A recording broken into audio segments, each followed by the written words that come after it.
Original فیصلہ ہے 14 مئی والا، وہ چونکہ فیصلہ امپلیمنٹ نہیں ہو سکا، تو میری نظر میں اس وقت جو کیئر ٹیکر گورنمنٹ ہے پنجاب میں بھی اور کے پی کے میں بھی، وہ دونوں غیر آئینی اور غیر قانونی ہیں، اور جو اقدامات وہ کر رہے ہیں وہ آئین کے اور قانون کے خلاف ہیں۔ اسی طرح میری نظر میں جن شخصیات نے، جن لوگوں نے عدالت کا فیصلہ 14 مئی کا نہیں مانا، وہ انہوں نے توہین عدالت بھی کی ہے اور کنٹیمپٹ بھی ہو سکتا ہے۔ جس طرح آپ کو پتہ ہے کہ سپریم کورٹ نے پہلے ایک فیصلہ دیا تھا جس میں یہ کہا تھا کہ الیکشنز جو ہیں، جس کے بغیر نہ جمہوریت چل سکتی ہے نہ آئین چل سکتا ہے، اس میں الیکشنز پنجاب اسمبلی میں اور کے پی کے کی اسمبلی میں ہونے ہیں، اور اس چیز کی جو فیصلہ کرنا ہے کہ تاریخ کون سی ہونی ہے، وہ پریزیڈنٹ آف پاکستان نے کرنا ہے۔ پنجاب کے معاملے میں پریزیڈنٹ آف پاکستان نے پہلے 30 اپریل کا ڈیٹ فکس کی تھی الیکشن کے لیے، لیکن اس کا شیڈیول حالانکہ اناؤنس ہو گیا تھا، لیکن الیکشن کمیشن آف پاکستان نے 22 مارچ کو ایک فیصلہ کر دیا کہ ہم الیکشنز ملتوی کر رہے ہیں اور اکتوبر میں ہم الیکشنز کرائیں گے پنجاب اسمبلی کے۔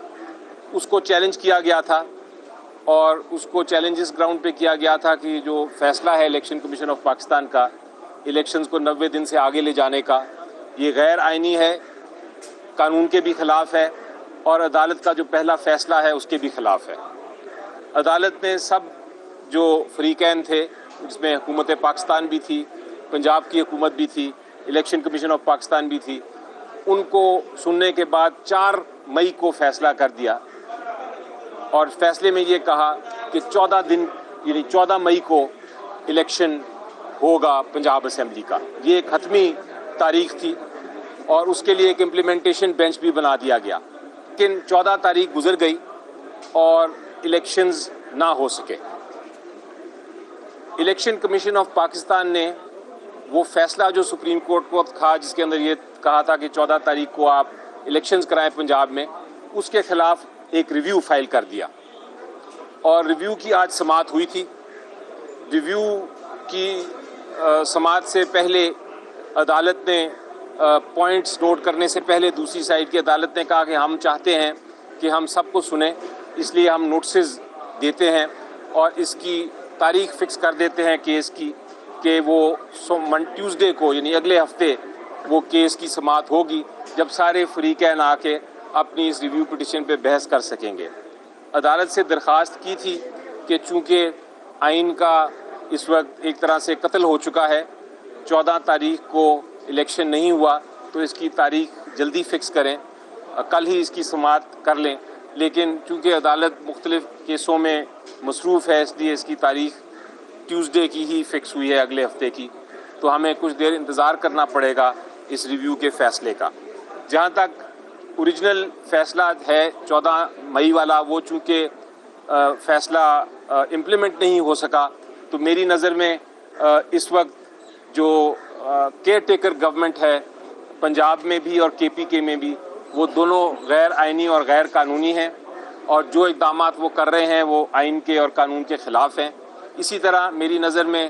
جن شخصیات نے، جن لوگوں نے عدالت کا فیصلہ 14 مئی کا نہیں مانا، وہ انہوں نے توہین عدالت بھی کی ہے اور کنٹیمپٹ بھی ہو سکتا ہے۔ بہرحال عدالت نے یہ ضرور آبزرو کیا، انہوں نے یہ کہا کہ ہم اس کیس کی سماعت تو سن رہے ہیں، لیکن اس کے ساتھ ساتھ آپ لوگ جو پولیٹیکل پارٹیز ہیں،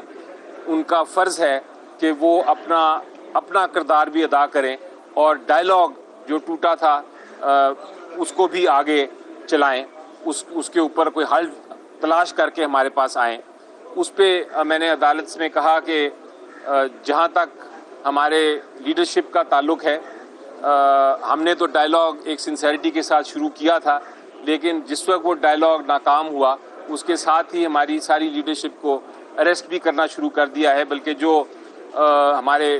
ایکس پرائم منسٹر تھے عمران خان صاحب، ان کو تو سب نے دیکھا کس طرح بے دردی سے اریسٹ کرنے کی کوشش کی گئی، جس کو عدالت نے پھر اپنے حکم کے ذریعے دوبارہ سے اس آرڈر کو، اریسٹ کو ختم کیا۔ اسی طرح جو میرے ساتھ مذاکرات کر رہے تھے شاہ محمود قریشی صاحب اور فواد چودھری صاحب،